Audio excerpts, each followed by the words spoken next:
맛조개. 안녕하세요, 맛조개입니다. 지금 미국 대통령 선거가 정말로 막바지에 접어들었습니다. 얼마 전 테드 크루즈 상원 의원을 포함하여 공화당 상원 의원 12명이 바이든 당선을 반대했습니다. 그리고 테드 크루즈 상원 의원이 제시한 것은 부정투표 의혹을 확실히 조사한 후에 다시 상하원 합동회의를 열자였습니다. 하지만 이에 반대하는 공화당 의원들도 나오기 시작했습니다. 오히려 이러한 행위가 미국 헌법 정신에 어긋난다는 것이죠. 팀 스콧, 존 보스먼, 제리 머렌 상원 의원은 삼권 분립에 바탕을 둔 우리의 민주주의를 훼손할 위험이 있다며 오늘날 누군가의 대의 명분을 위해서 우리가 내일을 잃어야 하는 가치가 없다 라고 말하며 부정선거 조사를 반대했습니다. 자세히 말하면 헌법에서 선거인을 정하는 건 연방법원이 아니라 주의회입니다. 즉 부정선거가 있었더라도 헌법에서 주의회에게 준 권한을 그 상위 법업인 연방법원이 통제하는 건 말이 안 된다.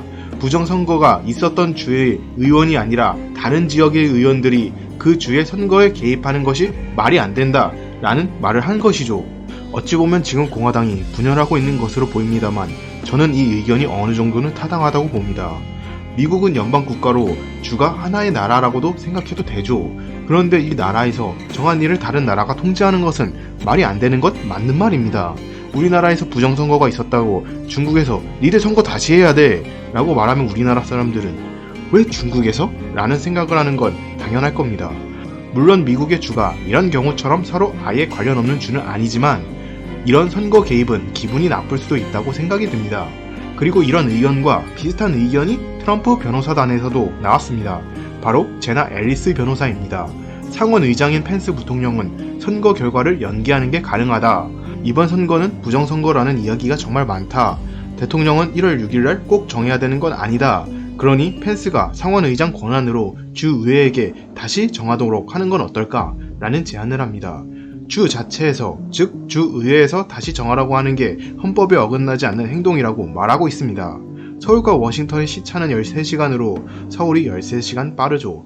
그리고 상하원 합동회의는 워싱턴 시간으로 1월 6일 오후 1시에 시작합니다. 즉 한국 시간으로는 7일 새벽 2시에 시작합니다. 이때 마이크 펜스 부통령이 어떤 선택을 할지는 아직 아무도 모릅니다. 다만 이러한 것도 하나의 방법이라는 것이죠. 마지막으로 맛조개의 개인적인 생각입니다. 트럼프가 하는 행동은 월권 행위라면서 부정선거라는 말도 안 되는 이유로 선거 결과를 미뤄왔다고 이 행동은 법적으로 책임을 지어야 된다는 의견이 나오고 있습니다. 그리고 트럼프는 재선이 된다면 부정선거와 관련된 인물을 밝혀서 이들에게 법적 책임을 물으려 하고 있습니다.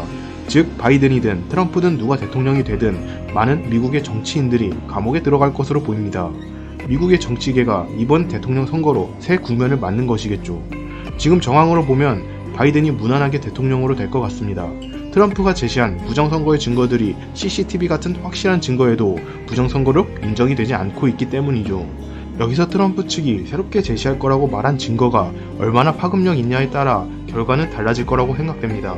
그리고 1월 6일날 트럼프는 시위를 하자면서 자기도 참가한다고 말했습니다. 이 시위에 얼마나 많은 사람들이 모이냐도 이슈가 될 것 같습니다. 이 증거가 제대로 된 힘을 주길 바라면서 이 영상을 마칩니다. 저는 다음 영상에서 더욱 유익한 영상으로 돌아오겠습니다.